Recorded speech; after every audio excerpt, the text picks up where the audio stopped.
Hello Internet, so nice to see you. If you are a rock or a metal player and you are writing riffs, you are probably realizing at this point that studying all this thing about chord and harmony and other things that they teach you in classical music theory or in jazz music theory, it's really not helping you that much. I mean, let's face it, okay? That's one area where traditional music theory doesn't seem to work, because riffs are not usually based on chords or chord progression. They can be, but they're usually not. So if you use the tools that you learn in any music theory harmony book to understand Metallica, Megadeth, any kind of thrash metal, any kind of modern metal band, or any kind of technical death metal band, for instance, you're not gonna find much there.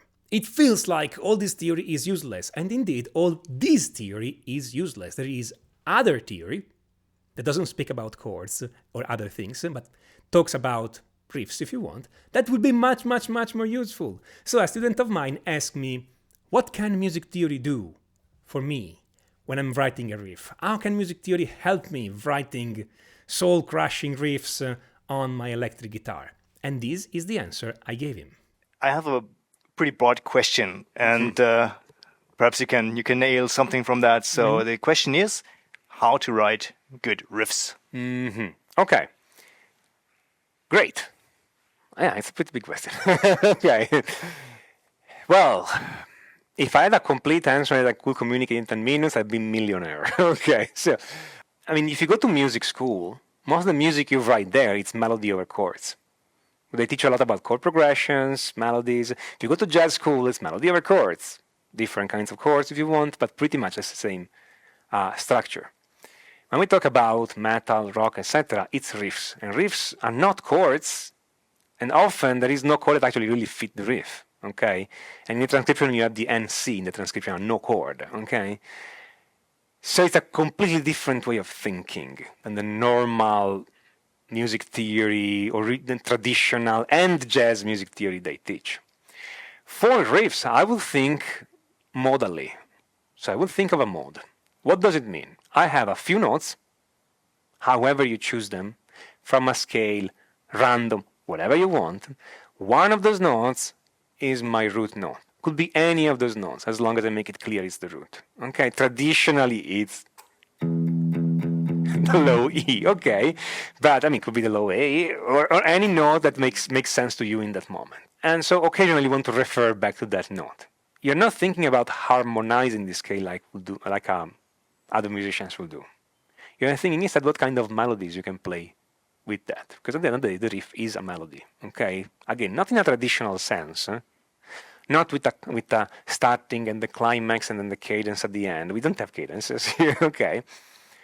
We have some gesture that may look like cadences, but at this point, we have too many choices, because I mean, we can pick anything. I can pick 4 notes, randomly chosen. I can pick 5 notes, randomly chosen. I can pick more or less, 2, okay? And then I can do whatever I want with the rhythm too. Okay, at this point, having indication of how it works from a music theory point of view, it's pretty much just, hey, those intervals from the roots sound this way, but it's hard to be more precise than that. I mean, the tritone sounds a specific way.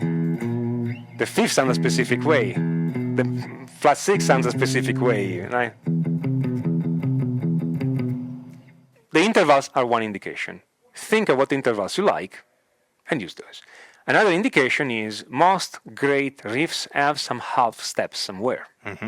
Not all of them, but by and large, the one I like, and I know you like, I have half step. Or, I don't remember which it is. This? Probably this. Make sure you put some half step somewhere, okay, and play them. But when I say the half step, that means in the set of notes you are considering, there are 2 notes that are just a fret apart, and when you play them one after the other. Otherwise, I cannot hear there is a half step there. Move the half step around my set, essentially, just decide where I put them to get the feeling I want. But I need some tension in the riff. That's another way riffs work differently than chords. In chords, we start like choosing all the notes consonant with each other, major, minor, they're still consonant because I have to play them at the same time. On the riff, I play them sequentially. So I do want as much tension in there.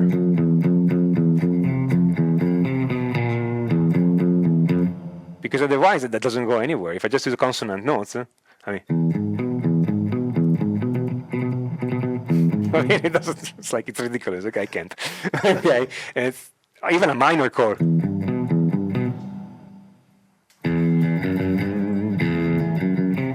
That would work better, for instance. Okay, Yeah. that's a riff. Yeah. Okay, why? Because I have semitone.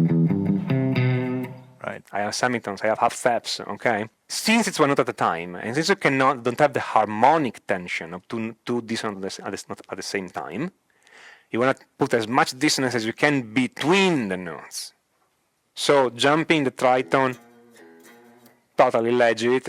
Using all the half step you can find, totally legit. And you start and you concentrate on putting those in the right place. The right place is where you like it, essentially. Okay, and there's not a prescription there. You have to try and see. But I will concentrate on this. The intervals that work for you, diminished, augmented, minor, sixths, all this kind of thing, and you need to try them and see which one you like. And the half steps in the right position, and make sure to play those notes one after each other. That's where I will start. Great stuff. From there, sky's the limit. Yeah. Okay, and nobody ever can write down the ultimate guide to writing riffs because it's just too big a word to do. But those are indications that you can use. Okay? Thank you. Fantastic. Thank you, René.